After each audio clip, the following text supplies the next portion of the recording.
J Murder, J Murder, J Murder, J Murder, fucking man. House, the house.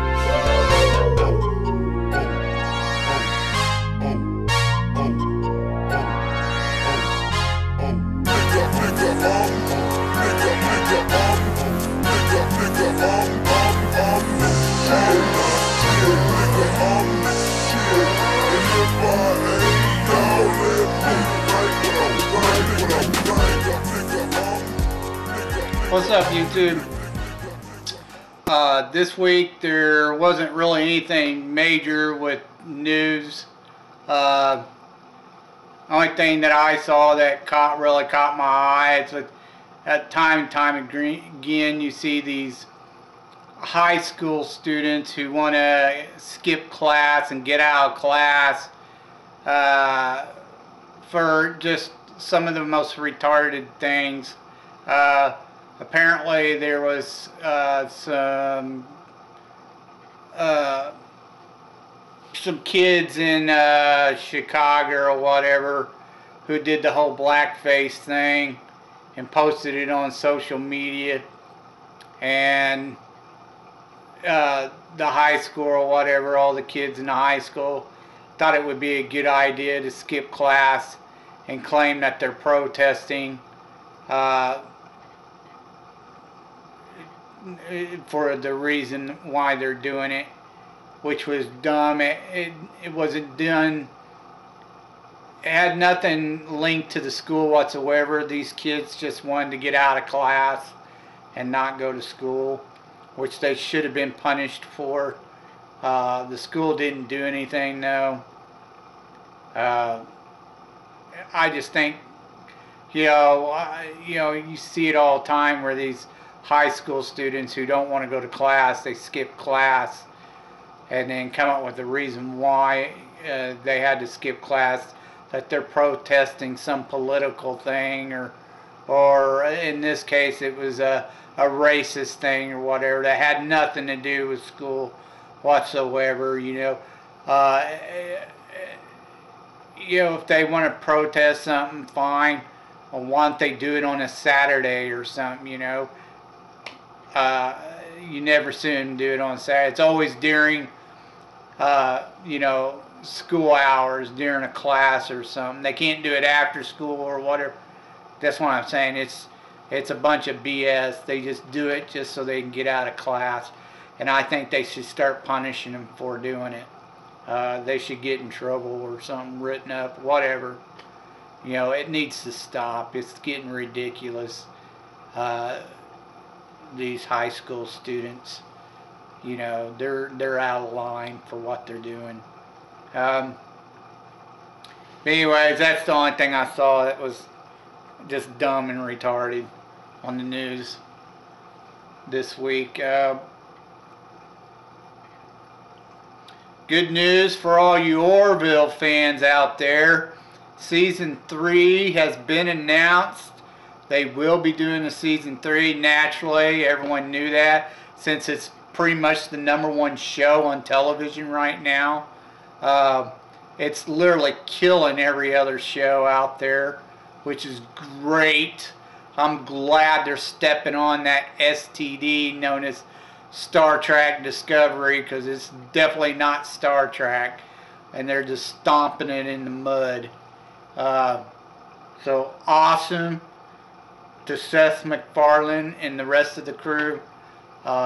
Excellent show, and keep them coming. The fans have spoken. That's the show everyone wants to see. Let's see what else. I watched Captain Marvel finally. I eventually got around to watching it.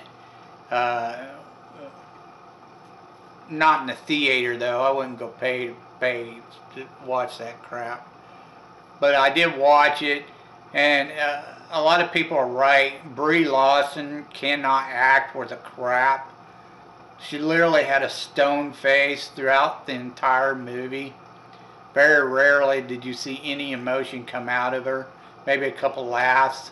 Other than that, that was it. I already knew when watching it I probably wasn't going to like it too much, just because all the feminism crap they put in it. And they did. They put a lot of feminism crap in there, which made it really made the movie almost unwatchable. It wasn't horrible, but it definitely wasn't really that good either.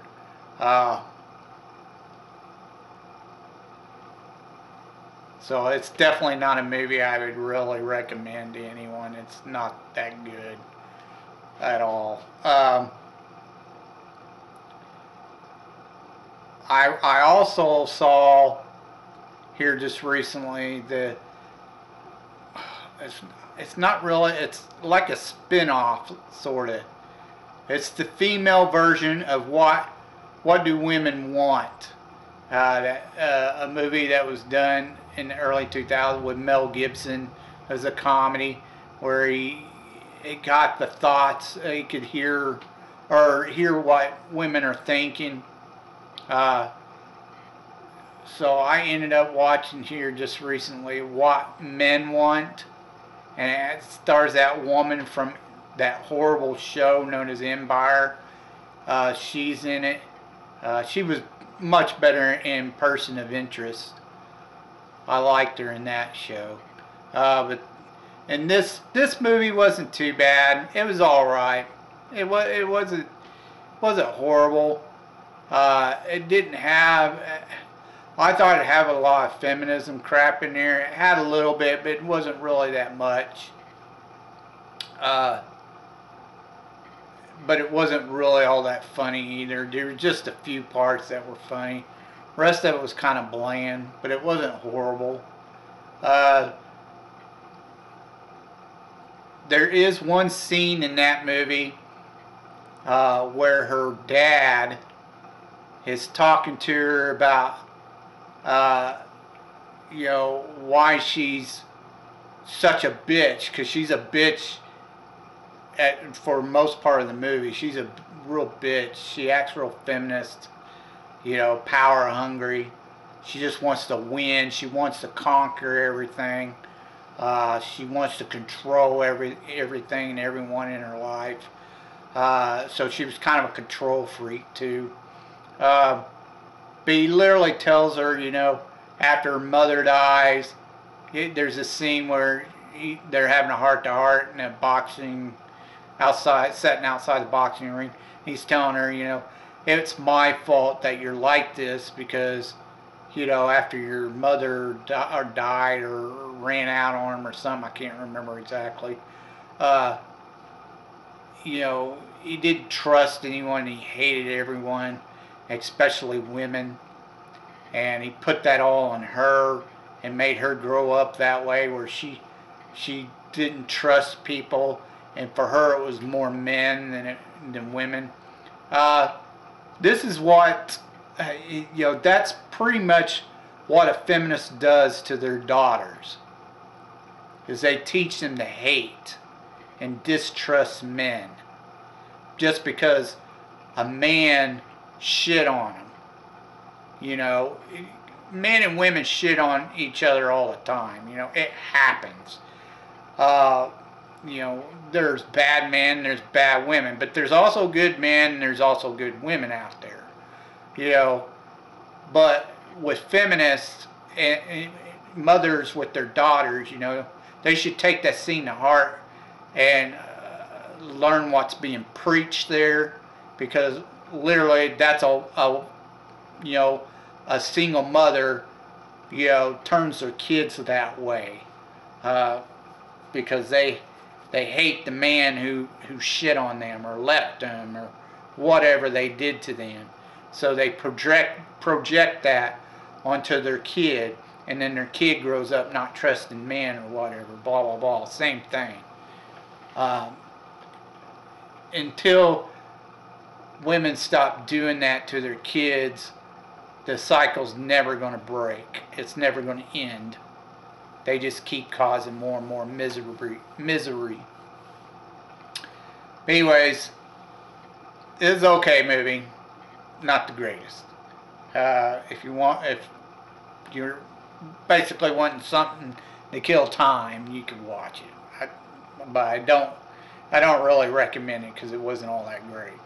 All right, let's move on to your movie holics.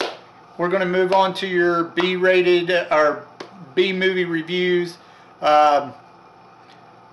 These are actually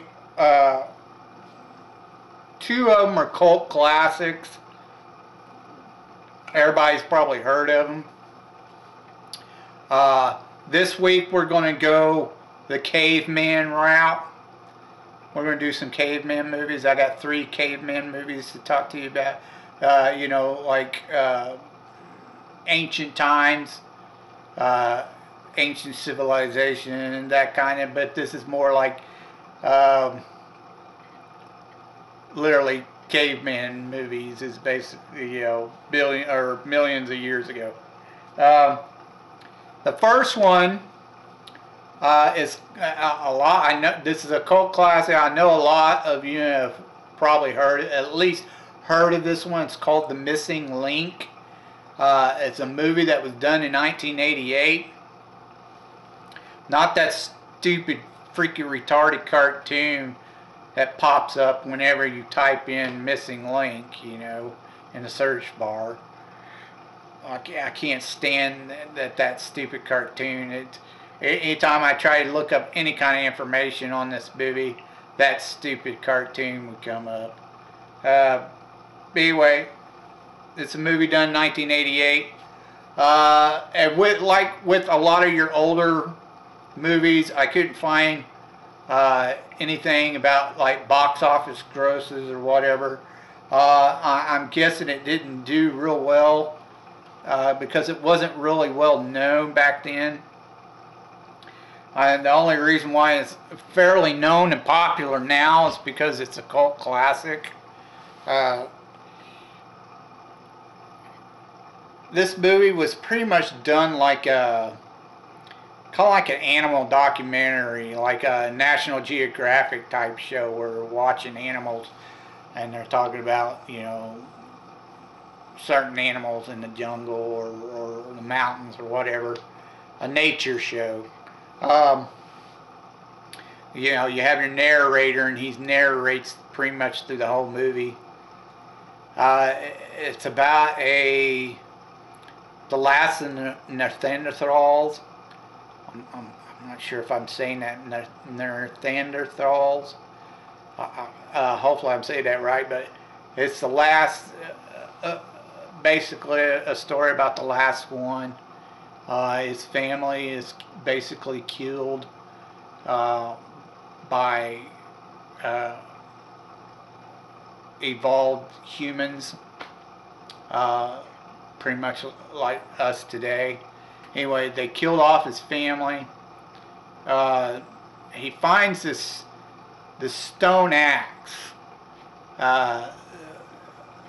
you know, a caveman's tool, but he finds it and takes it. He don't know how to use it right or properly. He's trying to bust open some eggs in one scene, and he's just tapping on it with the bottom of the stick or handle or whatever, instead of using the sharp part of the axe, the stone or whatever. And it makes a bloody mess all over him.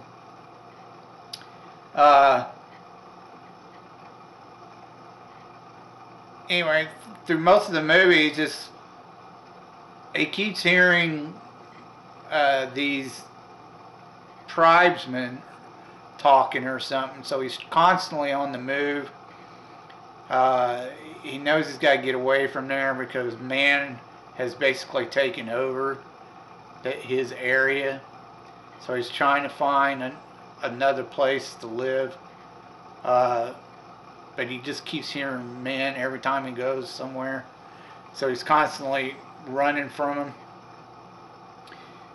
He basically eventually makes it out to the ocean or whatever, and that pretty much ends the movie. He thinks he's made it to the end of the world or whatever, and that's as far as he can go. This is a really, really cool movie. about what it might have been like back then. I like ancient civilization type movies, or back in ancient times or whatever. This is a really good one. I remember it coming out, and I remember it. I think I watched it when I was a kid when it first came out, but then I didn't ever see it again or hear anything about it until lately. I guess a lot of people's been making it turn into a cult classic, and a lot of people have watched it many times, apparently, from the comments I read on certain websites. But yeah,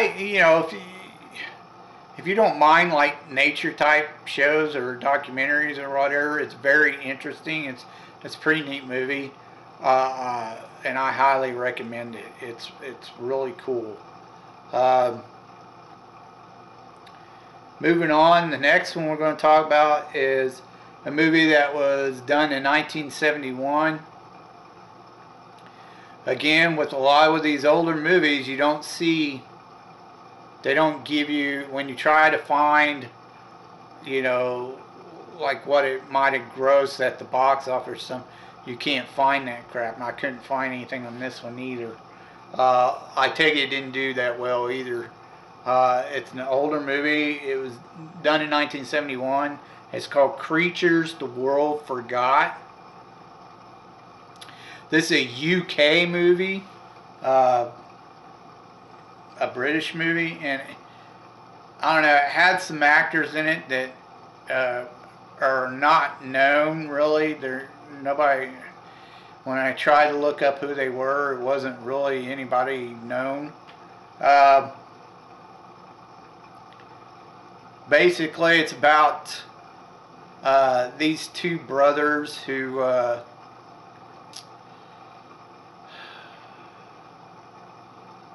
I don't know, they get in a fight like at the beginning of the movie, these two brothers, and after their father dies, and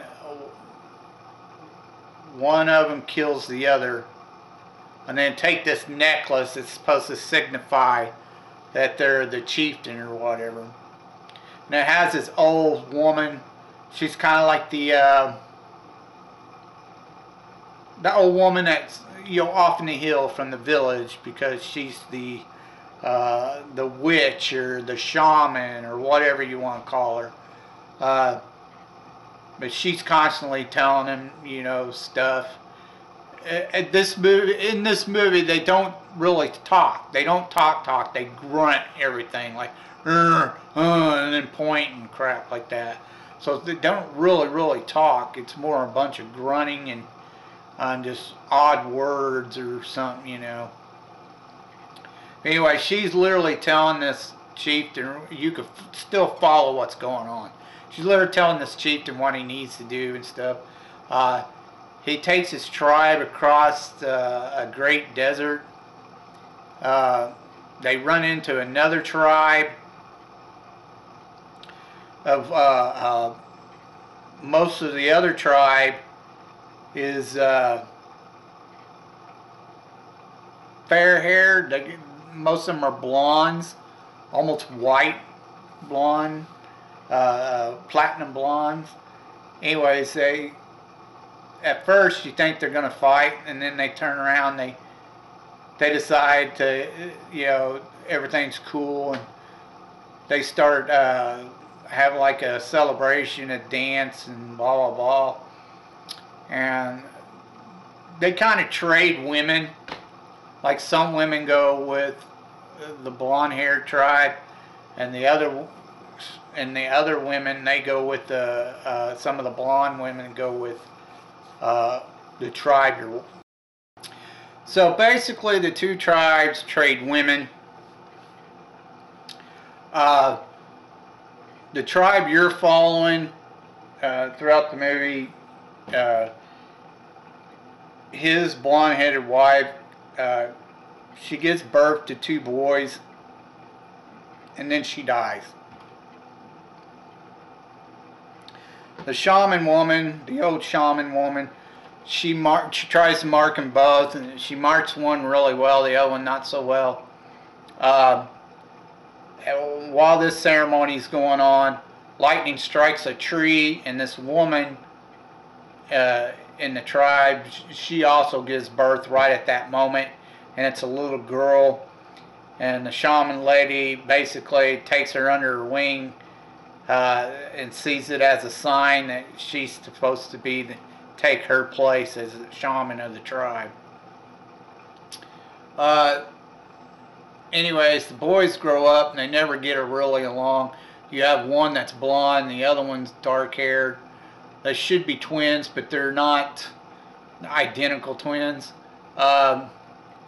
Anyways, the blonde does more to try to win over his father, as the dark-haired boy is more rebellious, and he's rude, he's mean, thinks about himself. He even tries to rape the girl that's supposed to become the next shaman,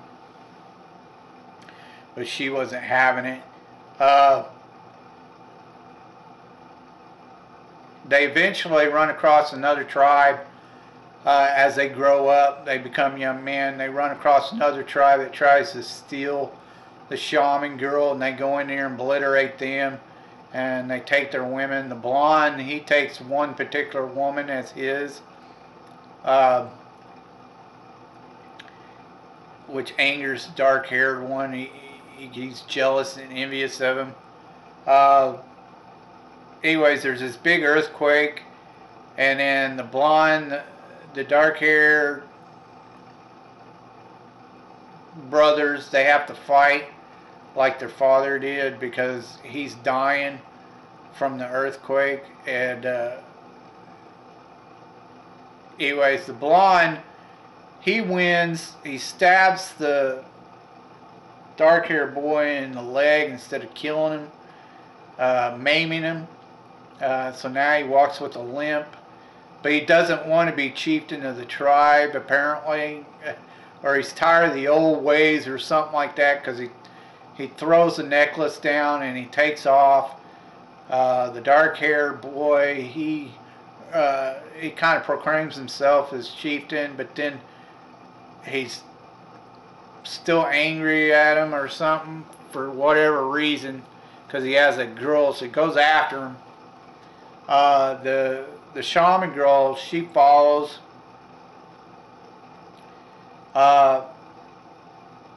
Anyway, the blonde hears, his little group hears his brother being attacked by these guys with goo masks, what a huge mask, and they got gray paint all over their bodies. He goes back to help them and save him and his brother's little group. But then they turn around, they leave the blonde and his group to fight off the other tribe while they steal his woman and take off with her.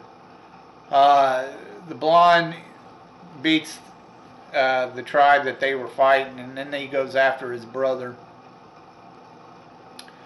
The shaman girls still follow him at this point. They go up this huge, I don't know, like rock embankment that's got like sort of like a little waterfall or something coming down off of it, and they got to follow this thing up.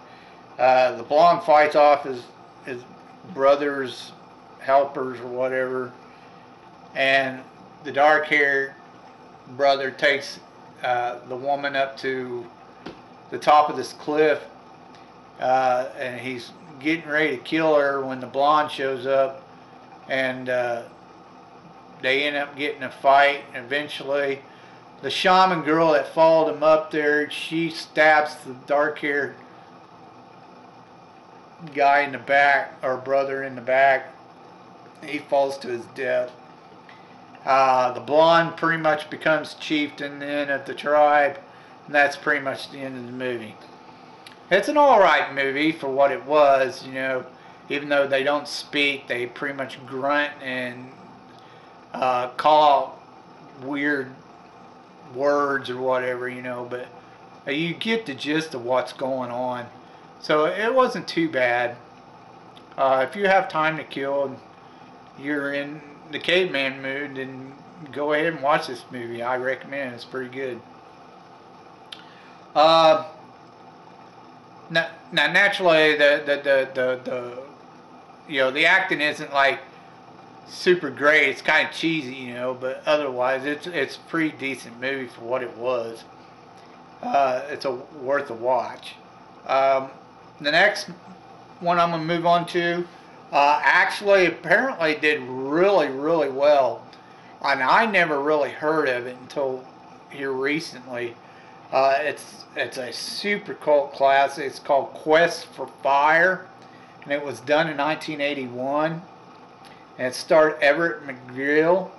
It had Ron Perlman in it, back when he was younger, and then Ray Don Chong, which was really popular in the early 80s. She is the daughter of Tommy Chong, like Cheech and Chong. That's his daughter. She was a really decent looking woman too. But she was in it as the girl that has the black and white, or not white, but gray paint on. The movie only had about $12,000 for a budget. It literally, just domestically, it raked in 20 mil. That is extremely damn good for back then. 20 million. And then it doubled it worldwide. It made 40 million. So, I mean, it killed it back then. That was really huge for back then. So this movie did really well. I surprised I never heard of it. Someone told me about it and said, check it out, you'll like it. And sure enough, as far as a caveman type movie, it's really good. Now it had several human species in it all at the same time. The species you're following is more closer to they're Neanderthals, but they're closer to humans than the others. You have this ape-like group that shows up, and they get in a big fight with the human Neanderthals. They get in a big old fight with them, and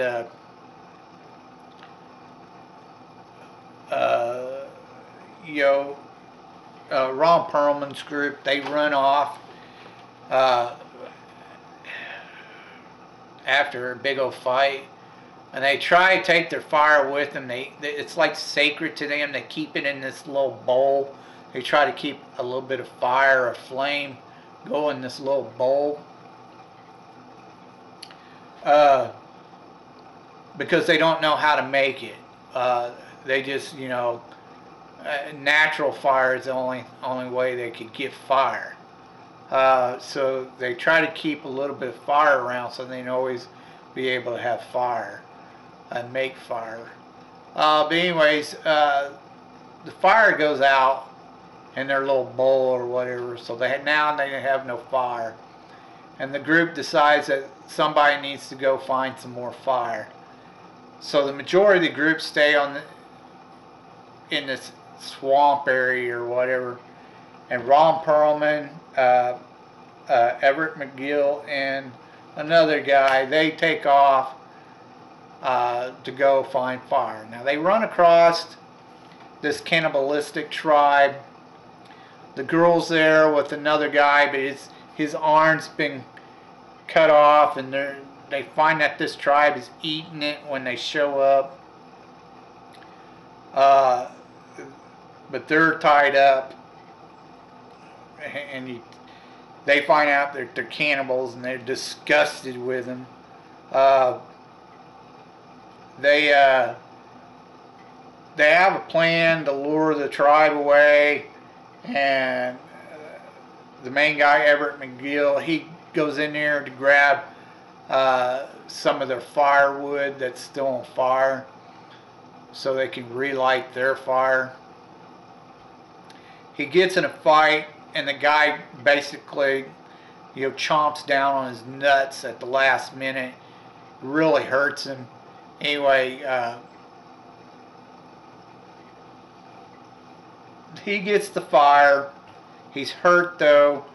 So the other two go out to get food, and the girl shows up.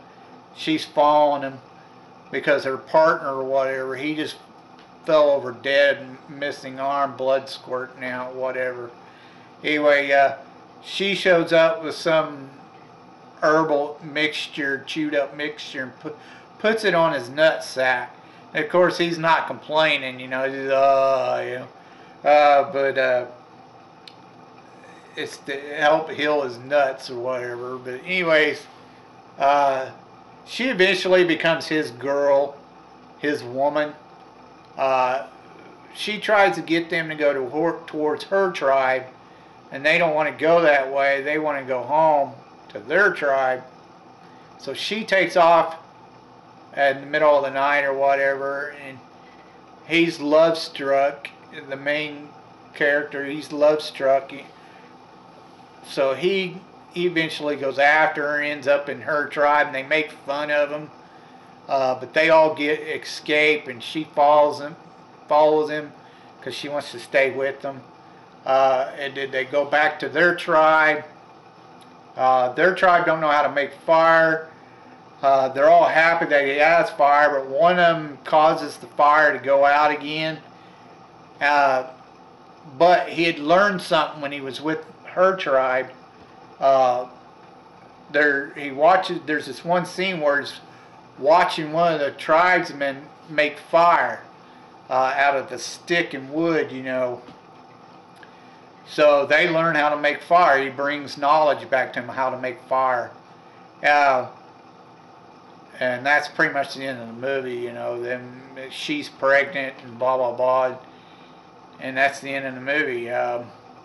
It's a pretty good movie. It's really good. I liked it. It was an adventure type movie. So I highly, highly recommend it. It's a cult classic. It's an excellent movie. Quest for Fire, check it out, most definitely. As before, if you have any suggestions or you want me to review a particular type of a movie, a gem that I might have missed at some point in my life, go ahead and suggest it down the bottom, and I'll check it out as soon as I can. Anyways, I tell you the truth, and you've just been told.